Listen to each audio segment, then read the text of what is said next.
iwas sa sakit. Ano ibig sabihin pang iwas? Prevention. Di ba? Kung prevention, ito kasi ang kinukumpara ng tao. Prevention din ng vitamin C. Di ba?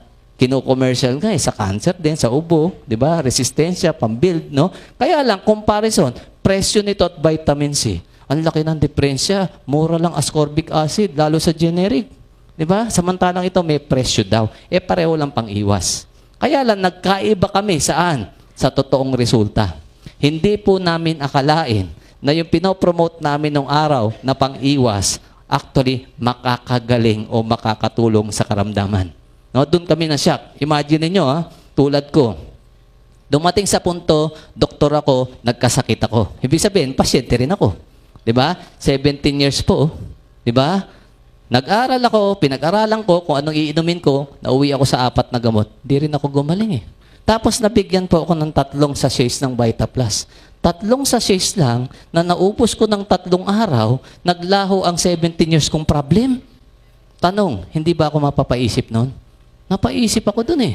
Bakit? Dati, gamot sa butika ang iniinom ko, hindi ako gumagaling. Gamot na tinuro sa amin bilang doktor ang iniinom ko. Tapos ngayon, yung hindi ko alam kung anong ininom ko, yung pa nagpagaling sa akin.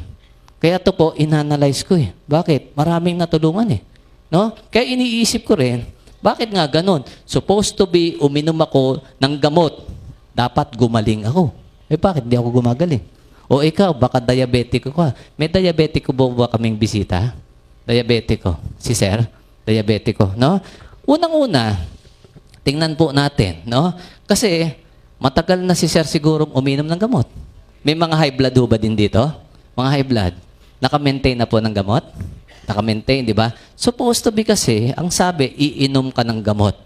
Ang konsepto natin ng gamot, pag ininom mo, gagaling ka, di ba? Yun ang nakatanim sa utak mo. Kaya nga ang tawag natin, gamot.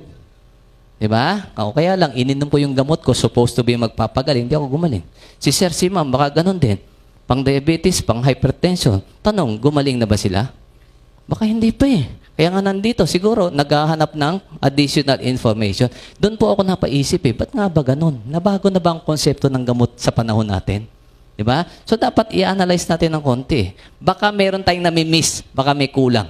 Baka may kulang na hindi sinasabi ang doktor mo. O baka, to the point, kaya pala hindi nakakarating sa inyo, mismo kaming doktor, hindi namin alam. Yun po ang liliwanagin natin ngayon. Baka ito yung kulang sa buhay mo. Baka ito na yung pagkakataon na pag nalaman mo, ginawa mo, totally gumanda ang kalusugan mo. Kasi ang point ko ganito, yung mga diabetiko, usually ano po bang alam nating bawal?